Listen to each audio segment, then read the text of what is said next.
तीन भुवन में सार, वीतराग विज्ञानता, शिव स्वरूप शिवकार, नमो योग समाधि के। चरणाला में तीसरी डाल चल रही है, बंध तत्व का वर्णन प्रारंभ किया है। जीव प्रदेश बंधे विधि सो बंधन कबो न सजीजिए। दुआ नंबर 9, पेज नंबर 67। ये ही आत्म को दुख कारण ताते इनको तजिए, जीव प्रदेश बंधे विधि सो बंधन कबो न सजिए। जीव के प्रदेश माने आत्मा के प्रदेश, इनके कारण कर्मों से बनता है और ऐसे बंधन से हमें कभी नहीं सजना चाहिए, माने बंधन कभी नहीं करना चाहिए। क्या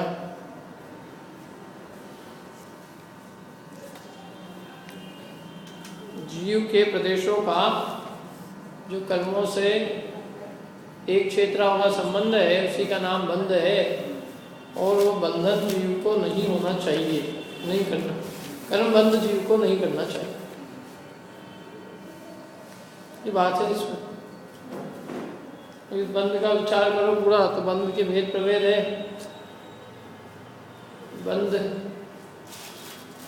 बंध के यूं भेद करो तो कितने भेद हैं? 2, द्रव्य बंध और भाव बंध। आत्मा के साथ में कर्मों का एक क्षेत्र का संबंध होना है ना, वो बंध है, द्रव्य बंध। और मोह राग द्वेष भाव का होना वो भाव बंध। अब ये बंध 4 प्रकार का है। कौन कौन से? प्रकृति बंध, प्रदेश बंध, स्थिति बंध और अनुभाग बंध। इसी को अपन द्रव्य क्षेत्र काल भाव से भी समझ सकते हैं।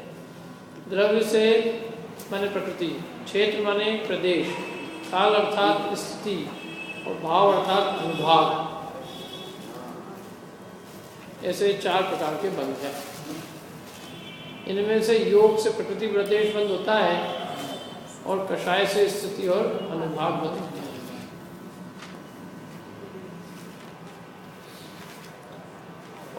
और स्थिति और अनुभाग बंध कार्यकारी है, प्रकृति और प्रदेश बंध कार्यकारी नहीं है।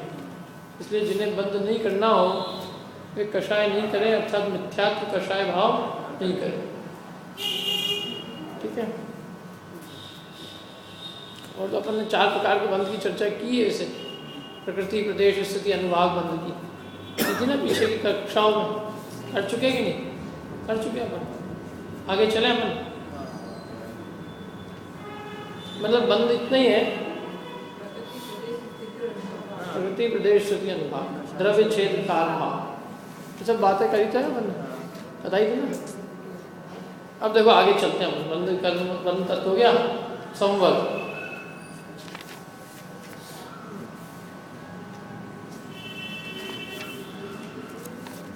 संवर्ग क्या देखो? शब्दम तेजो कर्मन आवे, सो सांवर आदर्ये, तब बल ते विधि जन निर्जरा, ताहि सदा आचर्ये। शम दम तेजो कर्म न आवे। शम और दम। शम माने कषायों का शमन और दम अर्थात इंद्रियों का दमन। इनसे कर्म नहीं आते। कषायों का शमन होने से और इंद्रियों का दमन होने से कर्म नहीं आते। ऐसे संवर को हे जीव तुम आदर करो, सो संवर आदर ये, ऐसे संवर का आदर करो। जिस संवर के द्वारा कर्म नहीं आते हैं, ऐसे संवर का आदर करो। और वो संवर कैसे होता है? शम और दम से। शम और दम का नाम ही संवर है। यहाँ ये कहा सम दम तेजो कर्म न आवे। शम और दम से जो कर्म नहीं आते हैं उसी का नाम क्या है? संवर है। ऐसे संवर का तुम आदर करो, माने तुम ऐसे संवर को प्राप्त करो, हृदय में धारण करो।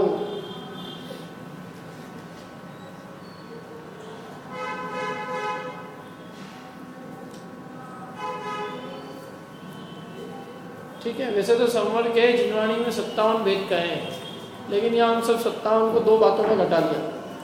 शम और दम।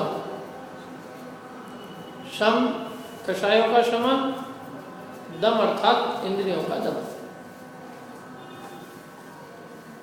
संवर किसे कहते हैं? कर्मों का नहीं आना ही संवर है। सम दम तेजो कर्म न आवे, जो कर्म नहीं आ रहे हैं वही संवर है। ऐसे संवर को तुम धारण करो। संवर भी दो प्रकार का है, द्रव्य संवर और भाव संवर। द्रव्य संवर किसे कहते हैं? कर्मों का नहीं आना, कर्मों का आश्रव का निरोध, यानी कर्म आना रुक जाना, कर्मों का नहीं आना सो द्रव्य संवर है। और जिन भावों से वो कर्म आना रुकते हैं उन भावों का नाम भाव संवर है। समझ में ना? कर्म का नहीं आना ये द्रव्य संवर है, लेकिन वो कर्म का आना रुकेगा कैसे? वो अपने भाव से रुकेगा, इसलिए भाव संवर प्रमुख है।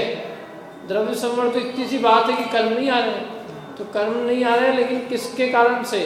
अपने वीतरागी भाव के निमित्त से जो कर्मों का आना रुका है उसका नाम, उन वीतरागी भावों का नाम भाव संवर है, और उसके निमित्त से कर्मों का आना रुक जाना द्रव्य संवर है।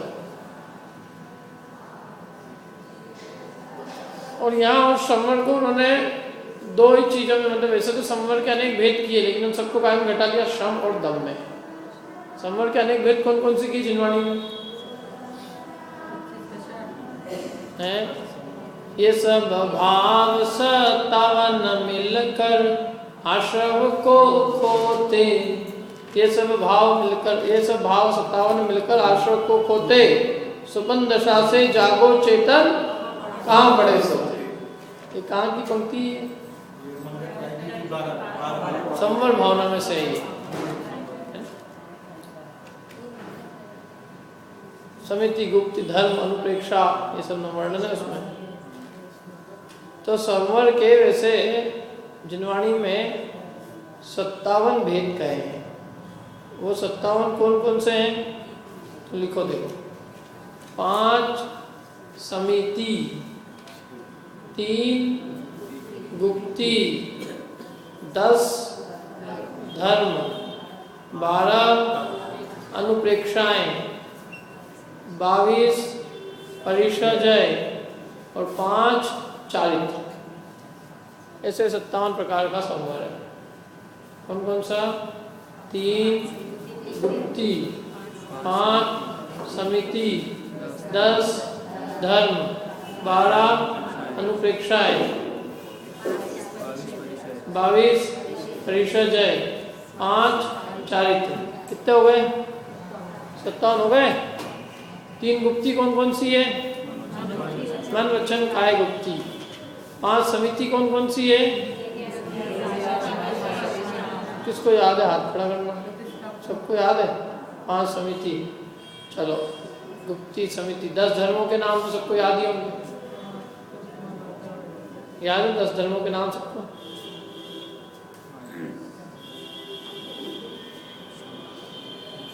बोलो किसको याद है? हाथ खड़ा करो। बोलो भाई साहब।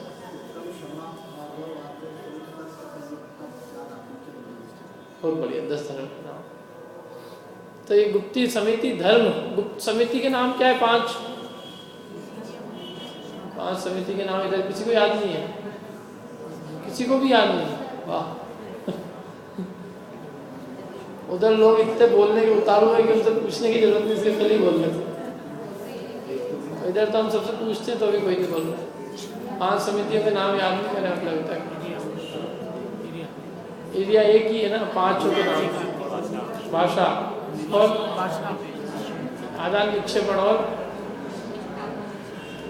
ऐसे एकदम रटी हुई होनी चाहिए। अभी बहुत पीछे गाड़ी अपनी धीरे धीरे चल रही है।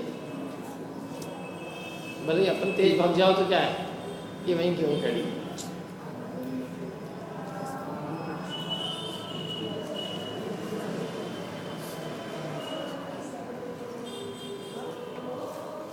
चलो इन्हीं लोगों से पूछते, लोग बताएंगे। बताओ आप।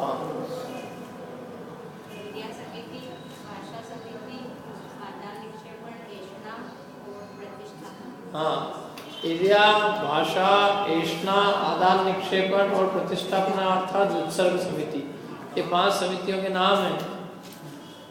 5 समितियों का स्वरूप मालूम है? किसको मालूम है? जैसे पढ़ाया भी नहीं है इसलिए कोई बात नहीं, पढ़ाया तो है ये 28 निर्गुणों में पढ़ाया है सब।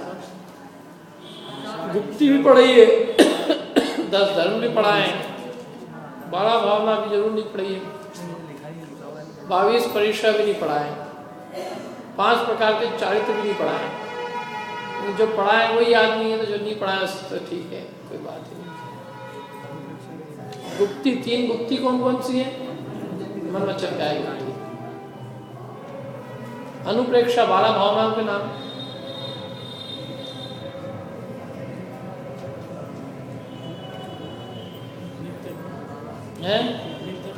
अनित्य और क्रम से किसको याद है? 12 भावनाओं के नाम क्रम से। ऐसे तो इन 12 जने मिलके बोले, एक क्या बोलते हैं, वो बोलते 12 भावनाओं के नाम क्रम से किसको याद है? चलो बोलो। हाँ काम नहीं पीछे उनको बोलो।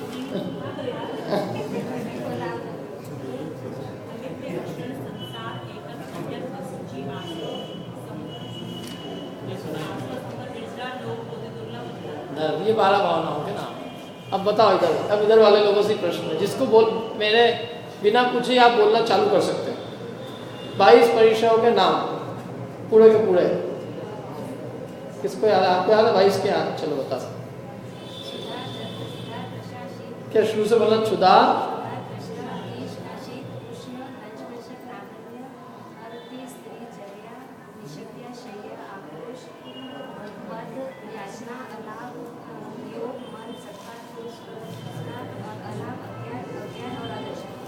ये 22 हो गए।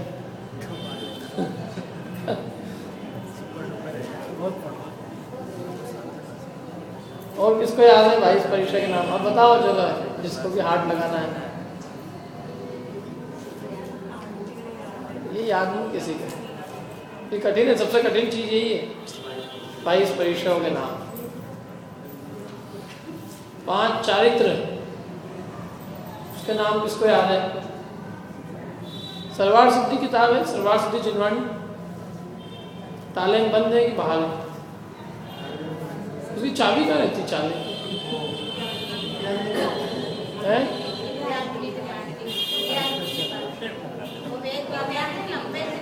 अच्छा हाँ, वो तो अभी है ही दिख रही है, तो उसकी 1-2 चाबी और करा लो, 2, 4, 5।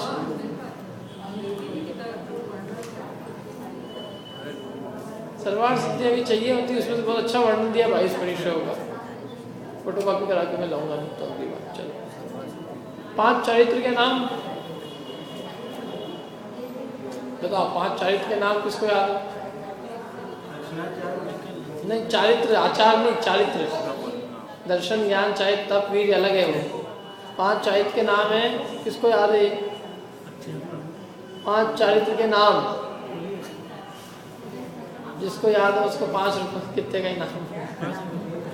5 रुपये कम हो गया, $5 का इनाम।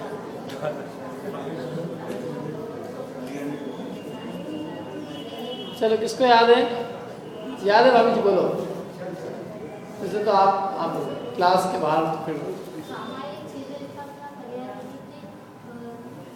सूक्ष्म संप्राय यथा क्या? सामायिक छेदोपस्थापना, परिहार विशुद्धि, सूक्ष्म संप्राय और यथा क्या, ये 5 चाहिए। सामायिक छेदोपस्थापना, परिहार विशुद्धि, सूक्ष्म संप्राय और यथाख्यात चारित्र। परिहार विशुद्धि, सूक्ष्म संप्राय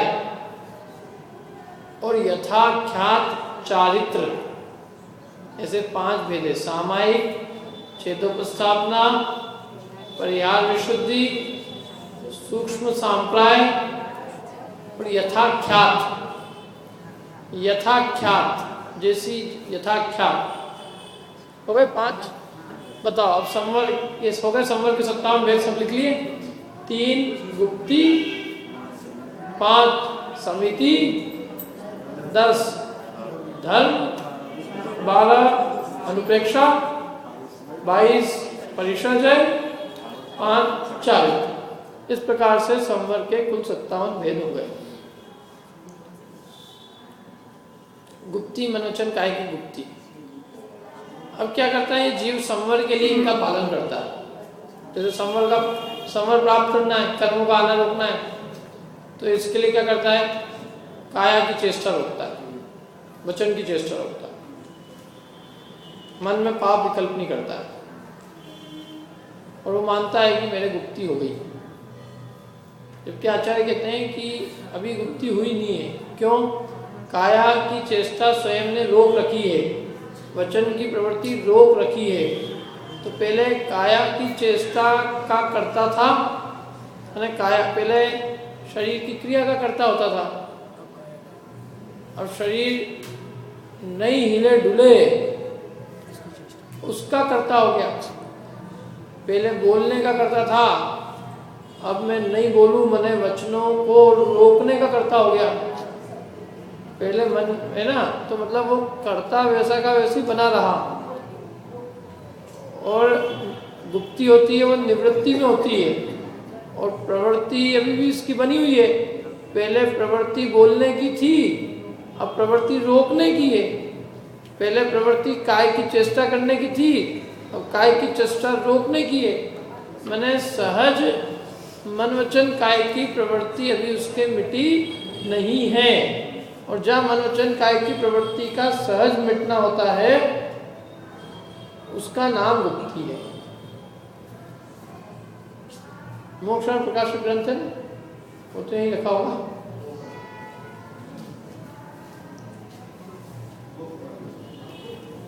क्या क्या समदम में इंद्रियों का दमन। हाँ, तो सहज नहीं, वो दमन दमन नहीं हो तो दमन और उसको कहा जाता है कहने के लिए, लेकिन वो तो इंद्रियों की विषयों की प्रवृत्ति का मिट जाना ही नाम दमन है। दमन माने कोई दमन माने रोकना नहीं है, चेष्टा रोकना, जैसा आपने बाद में भी बताया है सहज रूप से नहीं करना, सहज ही है वो तो। दमन का मतलब सहज। दमन माने इंद्रियों के विषयों की प्रवृत्ति का उत्पन्न ही नहीं होना। दमन शब्द ऐसा लगता है, लेकिन दमन का अर्थ ये कि इंद्रिय विषयों की प्रवृत्ति उत्पन्न न हो।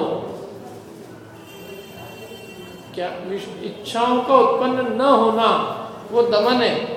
दमन माने वो चीज हो जाए उसको दबाना, वो दमन तो ही नहीं। दमन का मतलब क्या है, कोई चीज हो गई तो फिर हम दबाए तो हो ही गया ना, उसका क्या दबाया है। दबाना तो उसको कहते हैं जब वो पैदा ही नहीं हो, उसका नाम है दबाना। हो गई, क्रोध आ गया, अब उसको मैं दबा रहा हूँ, तो वो दबाया कहाँ, वो तो आ गया।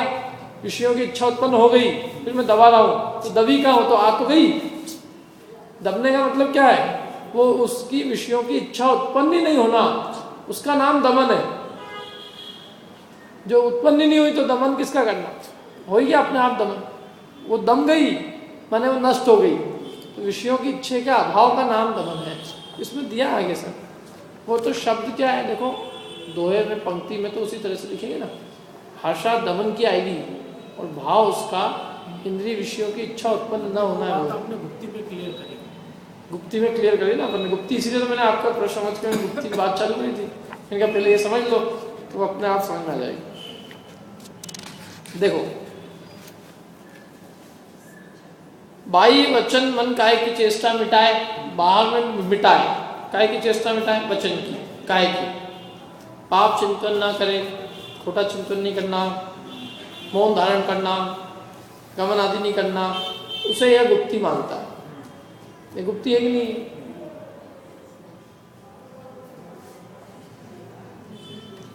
बताओ, ये गुप्ती है कि नहीं है? गुप्ती है। कौन नहीं मानेगा इस गुप्ती? मौन धारण रखना, काय से चेष्टा नहीं करना, गमन नहीं करना, पाप चिंतन नहीं करना, इसके नाम तो गुप्ती है। और क्या गुप्ती?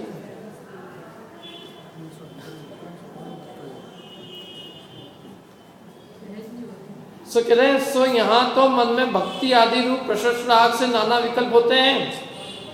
वचन काय की चेष्टा स्वयं ने रोक रखी है, वहां शुभ प्रवृत्ति है, और प्रवृत्ति में गुप्ती बना बनता नहीं है। इसलिए वीतराग भाव होने पर जहां मन वचन काय की चेष्टा न हो, वीतराग भाव होने पर जहां मन वचन काय की चेष्टा न हो, न रोके नहीं कहा। क्या मन वचन काय की चेष्टा रोकने का नाम गुप्ती नहीं है? मन वचन काय की चेष्टा रुकने का नाम गुप्ती है।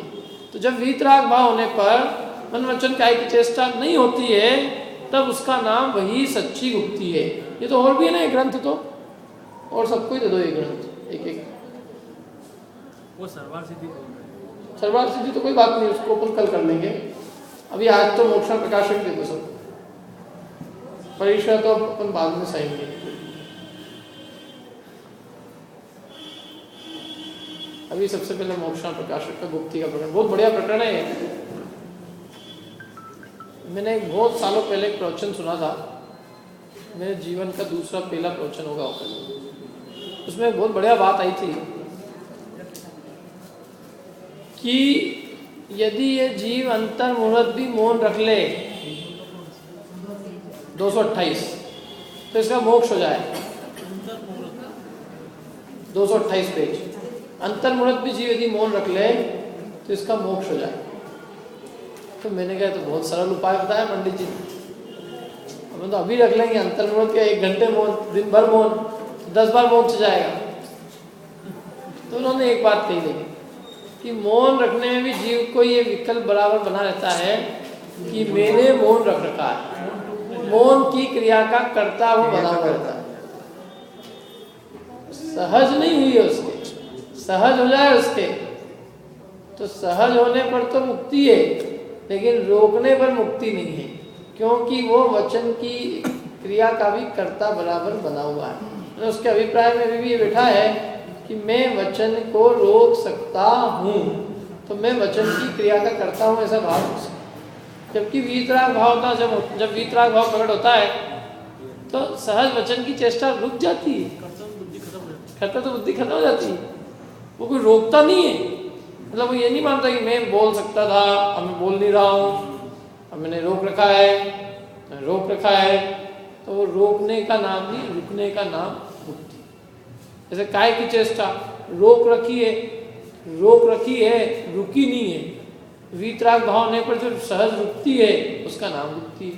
ऐसे मन में पाप चिंतन नहीं करता, लेकिन फिर भी शुभ चिंतन तो होता ही है ना, तो वो शुभ विकल्प है, वो तो भक्ति आदि राग, भक्ति आदि के भाव, तो वो उससे कहते हैं कि वो भक्ति आदि के जो भाव हैं वो उससे पुण्य बंध है, शुभ बंध है, शुभ प्रवृत्ति है। लेकिन जिसको हम संवर का कारण कह रहे हैं, जो शुभाशुभ दोनों प्रकार के कर्म आश्रयों को रोकता है, वो गुप्ति अभी नहीं हुई। पाप बंध तो मिटा है, ये बात तो बराबर है, पाप नहीं होता, पुण्य बंध होता है, लेकिन गुप्ति इसका नाम है कि समस्त प्रकार के कर्म का आगमन मिट जाए, उसका नाम संवर है। संवर में पाप का आगमन नहीं मिटता है, पुण्य का भी आगमन मिटता है। संवर किसका नाम है? कर्म का आना रुकना, पाप पुण्य दोनों का आगमन रुकना। तो पाप प्रवृत्ति तो रोक ली इसने, लेकिन अभी शुभ प्रवृत्ति बराबर विद्यमान, तो वो कैसे मिटे? तो कहते हैं जितने अंशों में वीतरागता होती है तो उतने अंशों में राग का अभाव होने से संवर होता है। मतलब कषाय की मंदता का नाम संवर नहीं है, कषाय के अभाव का नाम संवर है। तो जितने जितने अंशों में कषाय का अभाव होता है, उतने उतने अंशों में संवर होता है। जितने जितने अंशों में कषाय की मंदता होती है, उतने उतने अंशों में तो बंदी है, पुण्य बंध है। जितनी जितनी तीव्रता है कषाय की, उतना उतना पाप बंध है। जितनी जितनी कषाय की मंदता है, उतना पुण्य बंध है। और जितनी जितनी कषायों का अभाव है, उतना संवर। 3 डिपार्टमेंट है अलग। क्योंकि यदि अपन शुभ प्रवृत्ति से ही संवर मान लेंगे तो पुण्य बंध का ऐसे मानोगे?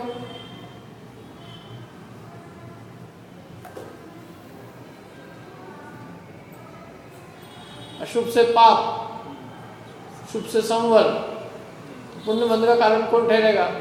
किसको लाओगे फिर? कहां से लाओगे? तीसरा कौन बचा? तो इसलिए वो अशुभ से पाप, शुभ से पुण्य और शुभाशुभ का अभाव होने पर संवर। इसलिए वीतरागता होती है वहाँ। वीतरागता होने पर मन में प्रशस्त राग नहीं, वीतरागता माने सहज ज्ञाता दृष्टा रूप भाव लेता है। वो तो वास्तव में उदासीन भाव रूप से वस्तु स्वरूप का देखने जानने वाला मात्र रहता है। जब देखने जानने वाला रहता है तो सहज मन वचन काय की जो चेष्टा होती है, माने मन वचन काय की चेष्टा सहज मिट जाती है, उसका नाम गुप्ती है। माने उसकी वीतरागता होने पर जो कुछ भी मन वचन काय की चेष्टा है उसका नाम गुप्ती है। समझ में आया ना? वीतराग भाव हुआ तो मन वचन काय की जो भी मन वचन काय की जो उसकी पोजीशन है वो पोजीशन ही उसकी गुप्ती है। मन वचन काय की इस पोजीशन को करने का नाम गुप्ती नहीं है। वीतरागता होने पर मन वचन काय की चेष्टा सहज मिटना, रुकना, उसका नाम गुप्ती। क्योंकि वीतराग भाव होने पर काय के कुछ करने का विकल्प नहीं होता, बोलने का विकल्प नहीं होता, मन में सारे नाना संकल्प विकल्प मिट जाते हैं। तो सहज जो ज्ञाता दृष्टा रूप प्रवृत्ति होती है उसका नाम है गुप्ती। और ये उस गुप्ती का वास्तविक स्वरूप तो नहीं जानता। ये काय की चेष्टा रोक लेता है, वचन की चेष्टा रोक लेता है, मन के अंदर पाप के विकल्प नहीं करता। अच्छा करता है ये भी किया तो, लेकिन पुण्य बंध का कारण है। इसको करे इससे मना नहीं है, लेकिन इसको संवर मान के और ये मान ले कि मेरा मोक्ष मार्ग प्रशस्त हो गया तो वो नहीं हुआ। करे हो तो अच्छा है, जो करो, पाप से बच के पुण्य में आए बहुत बढ़िया है। लेकिन उसको संवर का कारण माने तो तत्व संबंधी भूल है। संवर तत्व संबंधी भूल है। क्या इस रूप प्रवृत्ति न करे, पाप रूप प्रवृत्ति, पुण्य रूप प्रवृत्ति न करे, पाप रूप करे तो वो आचरण का दोष है। और उस पुण्य बंध को वो संवर मान ले तो उसकी श्रद्धा संबंधी दोष है। दोष दोनों ही है। वो कौन सा दोष बड़ा दिखता है अपने को? एक्चुअल में श्रद्धा वाला दोष ज्यादा है, क्योंकि अविरत सम्यक दृष्टि के भी कदाचित पाप बंद होता है, लेकिन उसकी श्रद्धा निर्मल होती है, इसलिए वो मोक्ष मार्गी रहता है। और जिसके श्रद्धा में मलिनता है वो पुण्य बंध भी करे और उसको मोक्ष का कारण माने, तो कोई यदि मिश्री से अमृत का फल चाहे तो उसको कैसे मिले? देखो ये तो हो गई गुप्ती। अब आगे समिति। समिति का वर्णन और जोरदार तथा पर जीवों की रक्षा के अर्थ यत्नाचार प्रवृत्ति, उसको समिति मानता है। समिति कितने प्रकार की होती है? 5। पहले तो नाम याद हो, क्या नाम है इनकी? इरिया, भाषा, यष्ना। एक का अर्थ मालूम है? इरिया समिति का क्या अर्थ है? भाषा, यष्ना समिति, दोष टालकर आहार ग्रहण करना, आदान निक्षेपण, देख कर उठाना, देख कर रखना, प्रतिष्ठापना समिति, मल मूत्र को यत्नाचार पूर्वक देख कर क्षेपित करना। ये 5 प्रकार की समिति। अब वो क्या मानता है कि ये जो है ये पर जीवों की रक्षा के लिए है, और पर जीवों की रक्षा के लिए जो यत्नाचार रूप प्रवृत्ति है उसका नाम क्या है? समिति। माने दूसरे जीवों की हिंसा नहीं हो जाए, देख के चलना होगी समिति। देख के भोजन करना वो यष्ना, हितमित्री वचन बोलना वो भाषा समिति। देख के उठाना, देख के धरना, आदान निक्षेपण। ऐसे वो यत्नाचार माने इन प्रवृत्ति में यत्नाचार रूप प्रवर्तन करना, इसको समिति मानता है।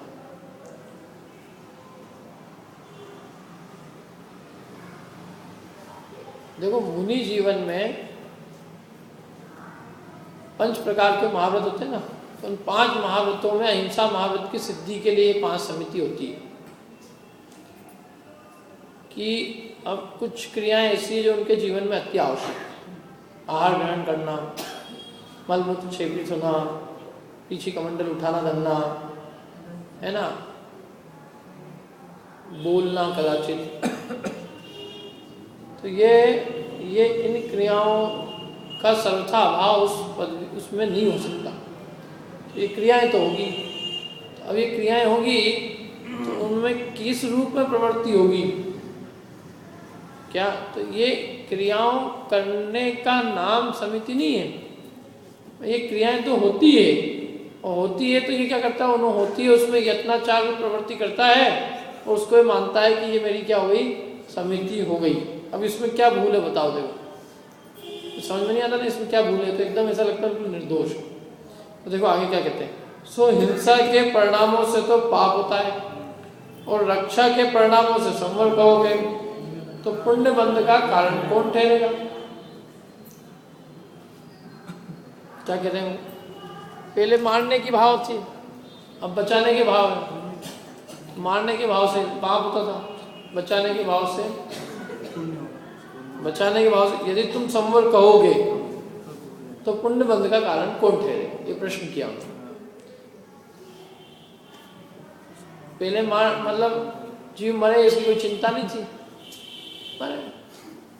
अब जीव के बचाने की चिंता, ये बचना चाहिए। तो जितने जितने जीवों को बचाया जीवों को, मारा नहीं, मैंने जीवों की रक्षा की।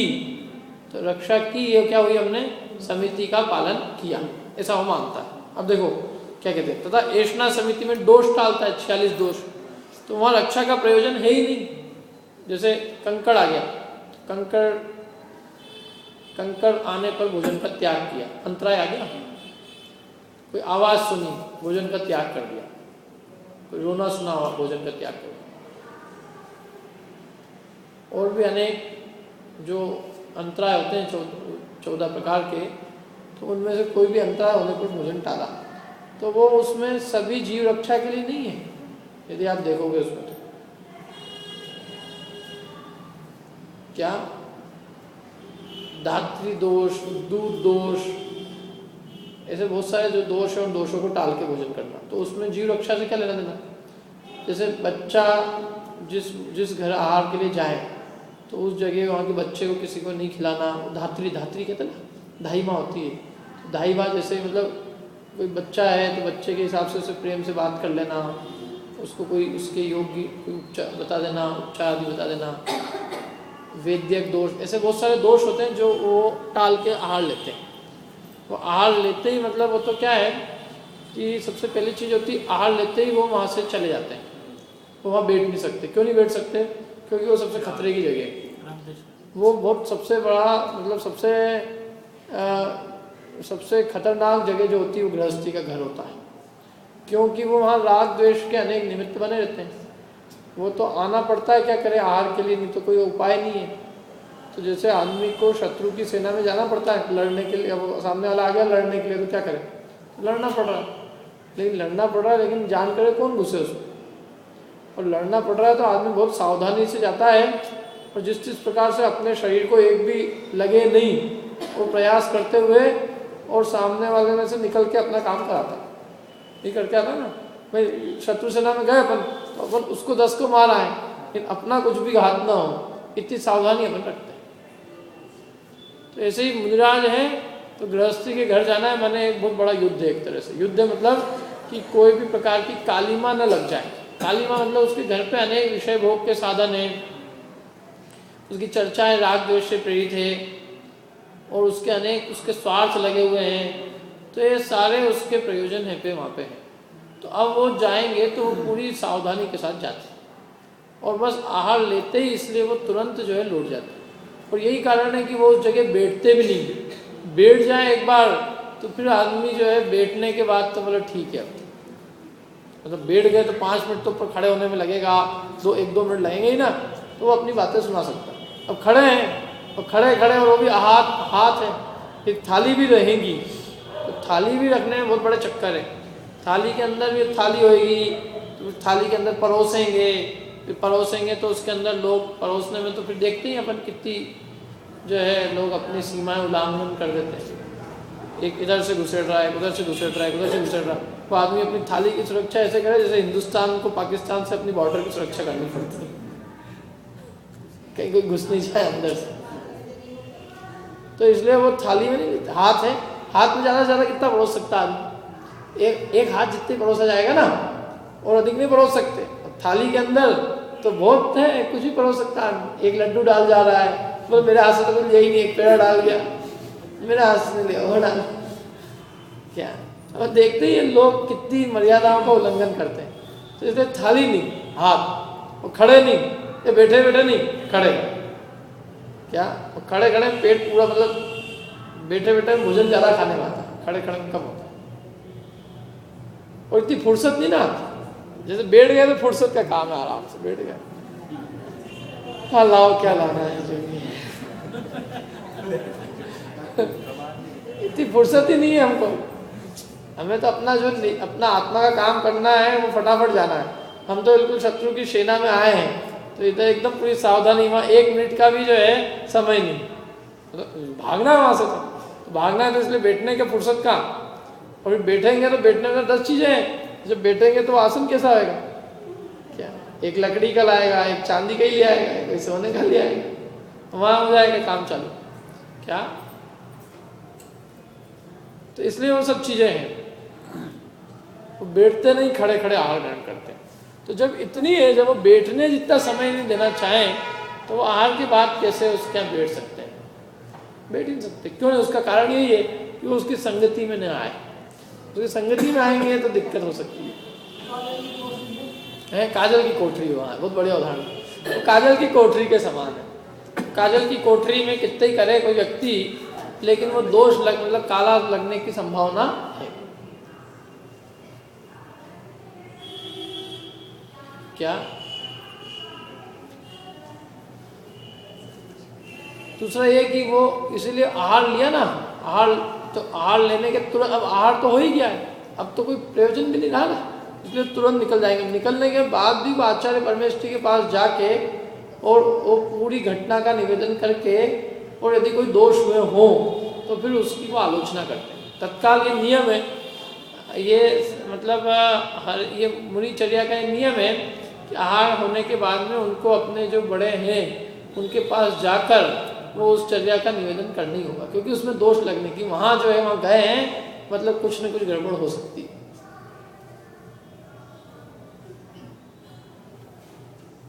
तो अब ये मतलब, और वो तो वो हुआ ना, उस संगति में नहीं आएंगे, मतलब उसकी संगति में कम से कम रहना। तो अब अनेक दोषों को टाल के आहार ग्रहण करना है उसमें, तो उसमें सब रक्षा ही रक्षा के लिए नहीं है। क्योंकि तुम जो ये मान रहे हो कि मैंने इतने जीव रक्षा करी, जीव हिंसा नहीं करी, तो मेरी समिति हो गई, तो वो कह रहे हैं कि वो केवल समिति रक्षा के लिए ही नहीं है। तो फिर समिति क्या है उसका वर्णन आगे करेंगे। अभी तो उन्होंने ये बात कही केवल कि जो दया के परिणामों को तुम समिति कह रहे हो, तो दया का परिणाम समिति नहीं है, दया का परिणाम तो पुण्य बंध का कारण है। यदि मानने का परिणाम पाप बंध का कारण है तो बचाने का भाव पुण्य बंध का कारण है। समिति कोई तीसरी चीज है। और रही बात कि ये समितियां हम जीवों की रक्षा के लिए पालते हैं, तो कह रहे हैं जीवों की रक्षा ही उसमें प्रयोजन नहीं है। यदि जीवों की रक्षा के लिए पालते होते तो ऐष्णा समिति में इतने अनेक दोष ऐसे हैं जिनका जीव हिंसा से कोई प्रयोजन नहीं है, फिर उन दोषों को क्यों डालें। इसलिए ऐष्णा समिति में भी जो दोष डालता है तो वहाँ जीव रक्षा का ही प्रयोजन नहीं, लिखा है यहाँ पे एकदम। इसलिए रक्षा ही क्या, समिति नहीं। तो फिर समिति क्या है? जैसे अभी तो ये सब मना कर रहे हैं, ये ऐसा नहीं है, ये नहीं है, ये नहीं है, क्या फिर समिति क्या है? हाँ, एक बात जो मैं कह रहा था आप दिमाग में मेरे, कि ये जैसे गृहस्थी के घर गए ना, तो वो व्यक्ति जो भी व्यक्ति है वो, तो उससे मतलब उससे जितना खतरा है उतना जंगल के पशु पक्षियों से भी खतरा है। क्यों मालूम है? क्योंकि जंगल के पशु पक्षी ज़्यादा क्या नुकसान करेंगे। समझ लो एक मच्छर है, वो काटेगा, बड़ा मच्छर होगा थोड़ा और काटेगा, कीड़ा होगा काट है, जानवर होंगे, पशु पक्षी होंगे, वो हाथ पैर खाएंगे, समझ। तो ये शरीर को ही खा सकते ज़्यादा से ज़्यादा। और ये जो दो पाया प्राणी है, दो पाया जानवर, ये आदमी, ये मुनिराज के दिमाग को खाता है, भेजा खा जाता है पूरा का पूरा, मैंने उपयोग को खाता है। ये वो शरीर को खाते हैं और ये उपयोग को खाता है। और मुनिराज को अपने शरीर से अधिक अपने उपयोग की चिंता है। शरीर का नाश भी और उपयोग सुरक्षित है तो कुछ नाश नहीं हुआ, और शरीर सुरक्षित भी है और उपयोग बिगड़ गया तो बिगाड़, क्योंकि उपयोग के सुधार के लिए दीक्षा धारण की, तो इसलिए वो इसको सबसे बुरा मान आदमी, मतलब इसको, इस दो पाए के आदमी को सबसे खतरनाक जानवर मानते हैं। इससे बड़ा खतरनाक जानवर नहीं। और देखते भी अपन, क्योंकि ये अपने किसी भी स्वार्थ के लिए किसी भी प्रपंच में उनको फंसा सकता है, अपने कोई प्रयोजन की सिद्धि। साहब यहाँ पे चंदा नहीं, पैसा नहीं है तो चंदा करा दो, समाज के झगड़े हमारे झगड़े निपटा दो, पंचायत का काम निपटा दो, ये कर दो, प्रयोजन नहीं जिसमें। लेकिन लोग अपने स्वार्थ होते हैं तो वो अपने स्वार्थ की पूर्ति के लिए उनको भी माध्यम बनाना चाहते हैं। जीव की कषाय इतनी तीव्र है, तो इसलिए वो बहुत इनसे सुरक्षित रहने की जरूरत है, क्योंकि इन लोगों की स्थिति बहुत दर्दनीय है। क्या? तो इसलिए वो इसमें जैसे किसी से बात करी ना, आपसे बात करी मैंने, अधिक बात भी कर ली, तो इसमें जीव रक्षा का तो कोई दिक्कत ही नहीं। जीव की हिंसा क्या हुई? कुछ नहीं। और मित नहीं बोला, मतलब हित मित प्रिय है ना, तो अधिक शब्द बोलने में जीव हिंसा का तो कोई, जीव रक्षा का तो कोई प्रयोजन है नहीं। हितकारी है, अहितकारी बोले तो क्या अपन कह सकते हैं कि उसका हित हो रहा है। और प्रिय, प्रिय समझ लो उसको अप्रिय बोला, लेकिन उसको अप्रिय नहीं लगा, उसमें भी जीव हिंसा सीधे सीधे नहीं हो रही। मित में तो बिल्कुल जीव हिंसा का प्रयोजन ही नहीं। इसलिए वो जो कह रहे हैं कि तुम ये मान रहे हो कि ये सब जीव रक्षा के लिए ही है, तो ऐसा नहीं है। मतलब मैंने जो पहली बात कही थी ना, अहिंसा व्रत की सिद्धि के लिए 5 समिति, उसी का खंडन कर रहे हैं यहाँ पे कि यद्यपि ऐसा जनवाणी में आया उल्लेख कि अहिंसा महाव्रत की सिद्धि के लिए समिति होती है, तथापि समिति उसी का नाम नहीं है, उसमें जीव रक्षा मात्र का प्रयोजन नहीं है। अधिक नहीं बोलना, तो अधिक नहीं बोलना में जीव हिंसा से ही मतलब नहीं है। अधिक नहीं बोलना, इसमें अपनी परिणति की भी रक्षा है, अपनी वीतराग परिणति की रक्षा है।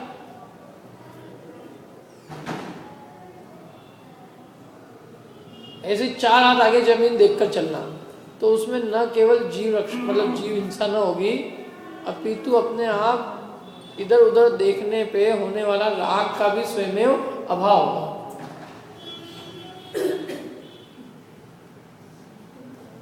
ऐसे येषणा समिति में दोष चलते हैं, ऐसे आदान निक्षेपण और विसर्ग। तो असली समिति क्या है उसका वर्णन देखो यहाँ पे। तो समिति कैसे होती है, तो उसका वर्णन किया। मुनियों के किंचित राग होने पर, सबसे पहली शर्त क्या कही? किंचित राग होने पर गमन आदि क्रिया होती है गमन आदि क्रिया। वहां उस क्रिया में अति आसक्तता के अभाव से प्रमाद रूप प्रवृत्ति नहीं होती। क्या है देखो, ये लाइन बहुत जोरदार है। किंचित राग होने पर गमन आदि क्रिया होती है, मतलब पूर्ण वीतराग हो जाए तो गमन की कोई जरूरत ही नहीं, मोक्ष ही हो गया, केवल ज्ञान हो गया। क्या? जब तक अभी पूर्ण वीतरागता प्रकट नहीं हुई तब तक ये मुनि जीवन में अनिवार्य क्रियाएं हैं। गमन करना, आहार लेना, है कि नहीं, 5 प्रकार की जो क्रियाएं आवश्यक। अब ये आवश्यक तो है, लेकिन इन क्रियाओं में किंचित राग, तीव्र राग का अभाव। और किंचित राग होने पर क्रिया तो होती है, लेकिन उन क्रियाओं में अति आसक्तता का अभाव है। और अति आसक्ति का अभाव होने से प्रमाद रूप प्रवृत्ति नहीं होती। वो जो प्रमाद रूप प्रवृत्ति नहीं होती उसका नाम समिति है। और उस प्रमाद रूप प्रवृत्ति नहीं होती का मतलब क्या? कि अन्य जीवों को, क्योंकि अति आसक्ति का अभाव, गमन में आसक्ति नहीं है, खाने में आसक्ति नहीं, चलने वस्तु रखने धरने में आसक्ति नहीं, आहार में आसक्ति नहीं, तो आसक्ति नहीं होने से प्रमाद रूप प्रवृत्ति स्वयं नहीं होती है। कैसी नहीं होती? अन्य जीवों को दुखी करके अपना गमन आदि प्रयोजन नहीं साधते, और जब नहीं साधते तो स्वयं ही दया पलती है। क्या कहा? स्वयं ही दया पलती है। इस प्रकार सच्ची समिति, दया वो पालते नहीं है। जब उन क्रियाओं में आसक्ति नहीं होती तो अपने आप दया पलती है, और जब उन क्रियाओं में आसक्ति होगी तो दया कितनी पाली भी जाए तो भी नहीं पलेगी। समझ लो भोजन का अपने को तीव्र राग है, तो मैं कहता हूँ जिसको भोजन का तीव्र राग है, इंद्रिय विषयों का तीव्र राग है, वो कितनी कोशिश करे, लेकिन उससे संपूर्ण हिंसा का त्याग हो ही नहीं सकता। नहीं हो सकता। जितनी भी भोजन संबंधी अभक्ष की जो भी अभक्ष का जो भी खाना होता है, वो सब काय कारण? राग के कारण। अभक्ष आप क्यों खाते? राग के कारण से। भोजन संबंधी राग मिट जाए, अति आसक्ति मिट जाए तो क्यों खाए? क्या? हिंसा का कारण राग है। राग होगा तो हिंसा होगी, राग नहीं होगा तो प्रमाद रूप प्रवृत्ति नहीं होने पर स्वयं दूसरों को दुखी करके अपना प्रयोजन नहीं साधेंगे, तो अपने आप दया पलती है। समझे? राग नहीं है तो राग नहीं है तो अपने आप हम तो वैसे ही छोड़ने को तैयार है, तो छोड़ने को तैयार है तो हम लेंगे भी, यदि किंचित राग है और लेंगे भी तो लेने पर हमारी शर्तें पूरी होगी। हमारी शर्तें माने उसमें किसी प्रकार की जीव हिंसा न हो, कोई कार्य न हो, इस प्रकार का अयोग्य, तो हम लेंगे। और यदि हमारे को राग है तो हम उसको उन शर्तों को अनदेखा कर देंगे। जैसे इसके लिए मैं उदाहरण देता हूँ, अपने को खाने का तीव्र राग है तो अपने लिए कोई सम्मान की जरूरत नहीं, जरूरत है अपने को। और जिनके राग नहीं है तो अपने को 9 बार पूछने की जरूरत है, अत्र अत्र तिष्ठ तिष्ठ, करते कि नहीं करते साथ में अपने लिए कोई कर, अपने तो जरूरत ही क्या है अपने को करने मतलब खुद ही तिष्ठ तिष्ठ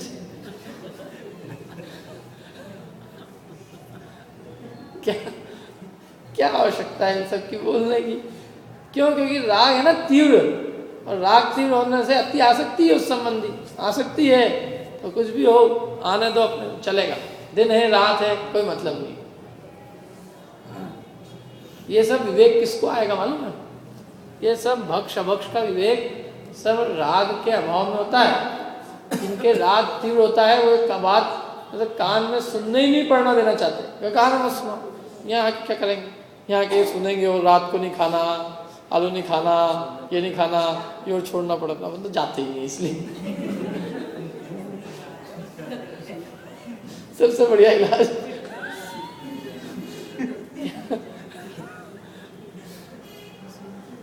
तीव्र राग हो तो कैसे वो बात कान में भी कैसे पढ़ने दे रहे, तो सुहाए नहीं वो चीज, जो चीज नहीं सुहाए वो सुना ही नहीं। वो चीज अच्छी लगे जो उसके राग की पोषण करने वाली हो, वो चीज आराम से सुने। ये खाना चाहिए, ठंड में अभी गजक खानी चाहिए, गर्मी में ये ड्रिंक पीना चाहिए, ये चीजें अच्छी है क्या? विषय भोग की चीजें उसको कितनी पसंद आती है क्या? तो ये चक्कर है, राग का कारण है सब। जिनके अति राग तीव्र राग होता है तो वो कुछ भी नहीं देखते हैं, उनके अंदर का राग उनको देखने नहीं देता, अंधा कर देता। और जिनके राग मंद होता है वो अपने आप हर चीज देख के ही करते हैं, उनके अपने आप वो काम करेंगे देख के करेंगे। हमारा राग ही नहीं है, हम करेंगे तो अब योग ही करेंगे। हमको इतना राग नहीं है कि हम अयोग्य अयोग कुछ भी करने लग जाए। खाना है, भोजन पेट भरने के लिए चाहिए, लेकिन इतना नहीं है इतना राग कि कभी भी किसी भी समय में कुछ भी खा जाए। क्या आप क्या भोजन करने आए, इतने रागी नहीं है, इतने आसक्त नहीं है कि आप हमारे को 2-2 10-10 क्या मतलब अपमान करके भी खिलाओ तो भी हम खा जाए, ऐसे नहीं है। तो जिसके राग की मंदता होती है उसके अपने आप प्रमाद रूप प्रवृत्ति नहीं होती। प्रमाद रूप प्रवृत्ति नहीं होने पर अपने आप दया पलती है। वो क्या पाले? पलती है। और यूँ हम कितने पकड़ लें, लेकिन जहाँ थोड़ा सा अपने को मौका मिलेगा उससे पूछे क्यों, ठीक तो है ना, तो बोल दे ठीक है बस, बाकी मेरे को खाना है। क्या ये चक्कर है ये राग का? और जिसके राग नहीं होगा वो उसके 10 बार बोल भी दे तो भी वो उसकी बराबर जांच पड़ताल करे। जैसे अपने को समझ लो सोने दिखाने, सोने खरीदने का, सोने का गहने का, कंगन का खूब राग है, तो अपन क्या करते हैं? अपन सामने वाले की बात को ऐसे ही मान लेते हैं क्या कि साहब बहन जी मैं सही दे रहा हूँ आपको, 24 कैरेट सोना है, यही भाव है। नहीं, अपन तो 10 जगह दुकान जाएं, 10 पता करें इस डिज़ाइन का क्या मूल्य है, इतने सोने का क्या भाव है, क्या नहीं है, पूरी कितनी खोज पड़ताल करते हैं। ऐसे किसी के कहने में तो ही मान लेते हैं। क्यों? क्योंकि अपने को उस जाति का राग तीव्र है। जैसे जिसको धर्म का राग तीव्र हो, अथवा यूँ कहें जिसके विषय भोग का राग मंद हो, तो वो अति उसमें जो है ना अति सावधानी पूर्वक ही उसकी प्रवृत्ति होती है। वो बराबर ही देख के ही करता है कि इसमें किसी प्रकार की जीव हिंसा तो नहीं हो रही है। ये जो मैं वस्तु ले रहा हूँ, जो भी वस्तु ग्रहण कर रहा हूँ, इसमें कोई प्रकार की जीव हिंसा तो नहीं हुई, मेरे निमित्त से कोई जीव हिंसा तो नहीं हुई। क्या यदि जीव हिंसा हुई तो वो उसको मालूम है जीव हिंसा कितना महापाप का काम है, और वो महापाप रूप में दुखी अन्य जीवों को दुखी करना, नहीं तो मेरे निमित्त से कोई जीव दुखी हो तो बहुत गलत काम हो रहा है। तो गलत काम करने का उसको भाव उत्पन्न ही नहीं होता सहज। मैंने उसको जरा सा लग जाए कि इसमें मेरे निमित्त से हिंसा हो रही है तो वो एकदम दूर हो जाए। नहीं, समझ में आया ना? तो ये इसका नाम सच्ची समिति है। जैसे सब में चलना है, लेकिन हमारा इतना आसक्ति नहीं हमको कि हमको बस हम तो जाएंगे ही जाएंगे, चाहे जीव हो या नहीं हो। नहीं, चलना है तो अपनी शर्तों पर। जीव दिखेंगे सामने तो हम रोक देंगे, जीव नहीं होंगे, रास्तुक होगा मार्ग तो चलेंगे। इसलिए हम किसी शर्त से बंधे हुए नहीं, किसी चीज़ से बंधे हुए नहीं कि हमें इस तारीख को इतनी बजे यहाँ पहुँचना ही है। काहे नहीं पहुँचना? हम यदि बंधे हुए हों तो हमें फिर वहाँ पर वो सब चीज़ें, शर्तें हमारी जो चलने के अंदर मार्ग प्रासुक होना चाहिए, जीव जंतु से रहित होना चाहिए, उन शर्तों का उल्लंघन करना पड़ेगा। यदि वचन दे दें हम किसी को कि मेरे को मैं इतनी बजे इतनी तारीख को पहुँच जाऊँगा आपके, तो वचन दिया, या तो वचन हानि होएगी, और वचन हानि नहीं होएगी तो वो किसी भी प्रकार से उसमें जीव हिंसा हो ना हो उसको गौण करके चलना होगा। अब क्या है कि एक न एक चीज़ गई ना, कौन सी एक न एक चीज़ गई? या तो सत्य महाराज की हानि होगी अथवा वो इरिया समिति की हानि होगी। तो इसलिए वचन देते ही नहीं किसी को, कोई वचन नहीं। कोई भी प्रोग्राम, एक भी प्रोग्राम फिक्स नहीं होता, एक लाइन भी फिक्स नहीं होती। बिल्कुल निर्भर जीवन होता है, कोई प्रकार का भार नहीं। क्या किसका ठिकाना, किस तारीख को कब क्या होगा क्या नहीं होगा, हम वहाँ पहुँच पाए नहीं पहुँच पाए, रास्ते में जीव मिल गए, हमारा उपयोग जो है अपने यहीं लग गया, आत्मस्वरूप में चिंतन में उपयोग लग गया, कुछ क्षेत्र कुछ नहीं। क्योंकि ये सब तो तुम्हारे कार्यक्रम, हमारे क्या कार्यक्रम? हमारा तो एक ही कार्यक्रम, ज्ञान ध्यान तक जहाँ बैठ गया हमारे लिए सब क्षेत्र समान। और यूँ लोक में देखो, आप किसी को दे दिया आपने, आप बंधे कि नहीं बंधे? बंधन हुआ वो तो एक प्रकार। क्या मैं अपने स्वयं के अंदर ही देखता हूँ, कोई कहता है बस आप इस तारीख को यहाँ से यहाँ आना। मैंने भैया तारीख वारीख कुछ नहीं, कौन तारीख कब किसका बंधन, कब क्या हो, उस दिन हमारा क्या भाव हो, नहीं आने का एक दिन पहले कह दिया कि हाँ, वो तो फिर हमको धमकी देगा, अरे साहब ने पेम्पलेट छपवा लिया, सब जगह पेम्पलेट छपवा लिया, तो हम पेम्पलेट एक गुलाम हो गए, क्या करें? तो ये तो बंधन है ना एक प्रकार का। तो बंधन मुक्त जीवन हमेशा आनंददायी है। अब वो जैसे भी हो, फिर समझ लो अपन ट्रेन में जाना है, 5 मिनट भी यदि अपने को रिक्शा नहीं मिला, फिर देखो आप ऊपर नीचे हो जाता आदमी एकदम, वहाँ संकल्प विकल्प छूट जाएगी, ट्रेन छूट जाएगी तो उसका क्या होगा? जिसको टाइम दे रखा है, जिसको कह रखा है इस दिन आना है, और रिजर्वेशन वैसे ही नहीं मिल रहा है, आज का गया तत्काल का था, ये खत्म, पैसे भी डूब जाए और फिर पहुँच ही नहीं सकते 5 दिन, उसका प्रोग्राम खत्म हो जाए, कैंसिल हो जाए। कितने संकल्प विकल्प। और जब जाना है, और जाने के अंदर भी पूजन मतलब समझ लो लेट हो रहे हैं, वो गाड़ी नहीं मिलेगी, दूसरी गाड़ी से जाना है, उन्हें पूजन पाठ छूटेगी, ये छूटेगा ना, बहुत गमन आगमन, बहुत झंझट के काम। तो इसलिए हम अपनी शर्तों पर जाएंगे, हमको गमन करना है, क्योंकि हम एक स्थान पर नहीं रह सकते। लेकिन यहीं जाए तो जरूरी इधर जाए, यदि इधर जीव दिख गए तो हम इधर चले जाए, पीछे मुड़ जाएंगे।